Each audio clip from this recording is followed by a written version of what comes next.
morning students, welcome to JLN online class. Today we will discuss the rest work of lesson first. Jatis framed their own rules and regulation to manage the conduct of their members.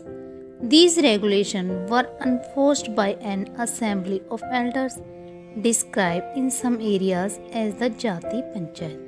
It means अपने सदस्यों के व्यवहार को नियंत्रण करने के लिए जातियाँ क्या करती थी, अपने स्वयं के नियम बनाती थी और इन नियमों का पालन जाति के बड़े बुजुर्ग जो थे उनकी एक सभा करवाती थी। और कुछ इलाकों में इसे क्या कहा जाता था, जाति पंचायत। क्या कहा जाता था बेटा, जाति panchayat. But jatis were also required to follow the rules of their village. Several villages were governed by each चैप्ट।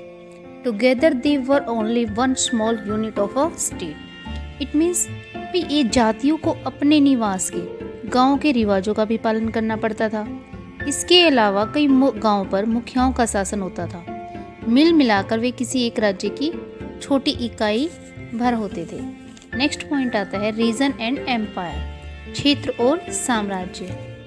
Large state like those of Cholas chapter 2, Tughlaqs chapter 3, Mughals chapter 4 encompassed many regions, यानी कि चोल के बारे में हम चैप्टर 2 में पढ़ेंगे। मुगल और तुगलक के बारे में चैप्टर 3 में और मुगल्स के बारे में चैप्टर 4 में। ये क्या है, बड़े बड़े राज्यों के अंतर्गत कई सारे क्षेत्र में आते थे। असंस्कृत प्रस्ती सी chapter 2 for an example of प्रस्तीस। Praising the Delhi Sultan Ghiyasuddin Balban 1266-1287 explained that he was the ruler of a vast empire that stretched from Bengal, Gaud in the east of Gazana in Afghanistan in the west, and included all of South India. People of different regions, Gaud, Andhra, Kerala, Karnataka, Maharashtra and Gujarat, apparently fell before his armies.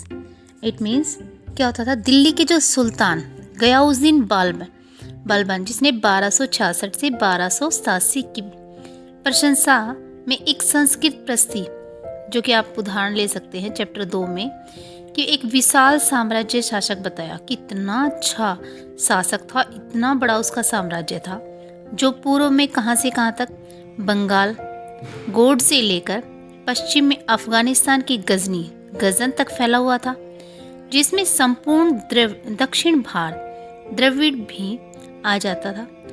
गोड, आंध्र, केरल, कर्नाटक, महाराष्ट्र और गुजरात, ये भिन्न भिन्न क्षेत्र के लोग उसकी सेना के आगे आते थे, सेना के आगे भाग जाते थे।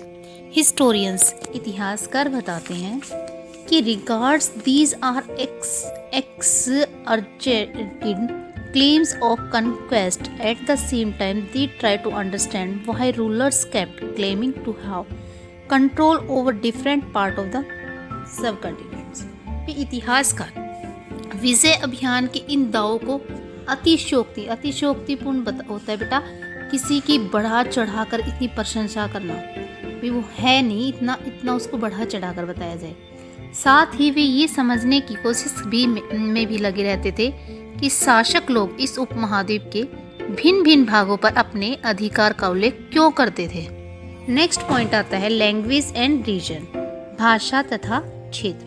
इन 1318 the poet Amir Khusro noted that there was a different language in every region of this land.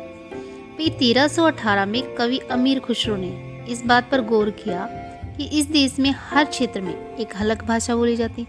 Sindhi, Lahori, Kashmiri, द्वार समुद्री इन साउथर कर्नाटका, तेलंगानी इन Andhra Pradesh, Gujari in Gujarat, Ma'bari in Tamil Nadu, Gauri in Bengal, Awadhi in eastern Uttar Pradesh and Hindawi in area around Delhi.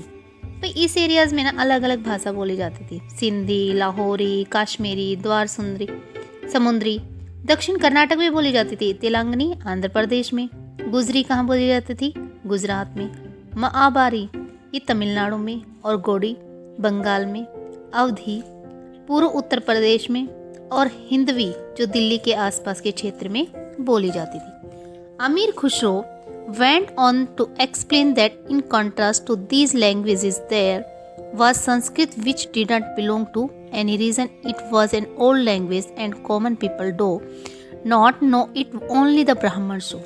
भाई अमीर खुसरो ने बताया कि इन भाषाओं में के विपरीत एक भाषा थी संस्कृत, जिसका कोई विशेष क्षेत्र की भाषा नहीं है।